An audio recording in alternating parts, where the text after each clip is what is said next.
The Ducks make a splash. Four-star defensive lineman Johnny Bowens just announced his commitment to Oregon. Bowens, who is from Converse, Texas, chose Oregon over Texas A&M and Texas. Big win for the Ducks, who go into the state of Texas and land one of the best.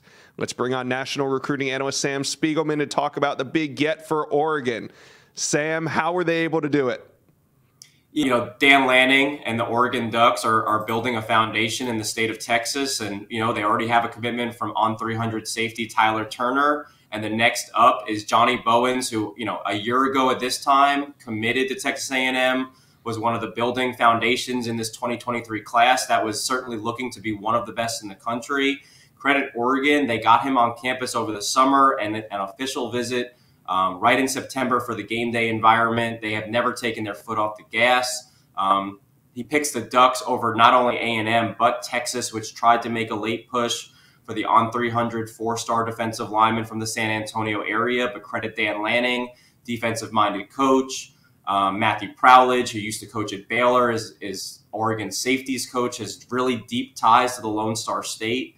Together, they're able to go into Texas, pull a former Aggies commit out of the state, and in a year where, you know, Texas and A&M are just recruiting at such a high level, you have to look at Oregon, what they're doing, what Dan Lanning is accomplishing, and give them credit. Yeah, like you said, great first season in Oregon for Dan Lanning. After that first week, getting destroyed by Georgia, they really got things going, and now Oregon is hot on the recruiting trail. How much of this do you think played into Oregon's success on the field and Texas A&M not having a great season on the field? I actually think, you know, this is one of the unique situations where it played a big role. You know, at Converse Judson, Bowens is used to competing week in and week out and making a run at state championships. And I think winning was a key part of the formula for how Texas A&M got his commitment last Christmas. At that point, A&M was signing the #1 recruiting class in the country. All the momentum was in Jimbo Fisher's corner, and A&M looked poised to make a run at not only the SEC, but a college football playoff run. That's certainly not the case as we're in Thanksgiving a year later.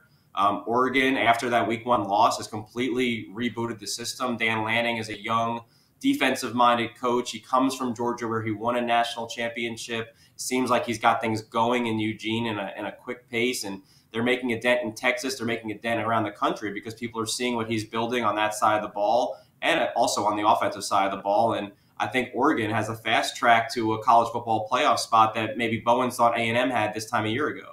Exactly. So tell me, what type of player is Oregon getting in Johnny Bowens? Yeah, you know, he dominates at his level of competition. He plays defensive end for Converse Judson, but I see him moving inside when he gets to Oregon. He's a power rusher. He plays on the end. I think he can move inside and be really impactful. You know, he's the kind of guy that blows up plays behind the line of scrimmage, plays with a high motor, and is just absurdly powerful. A true bull rusher that I think can make a real difference on multiple parts of the defensive line, but really in the middle. Oregon goes into Texas, gets a big athletic defensive lineman in four-star Johnny Bowens. Thanks, Sam. Yep. Thanks, Josh. See ya.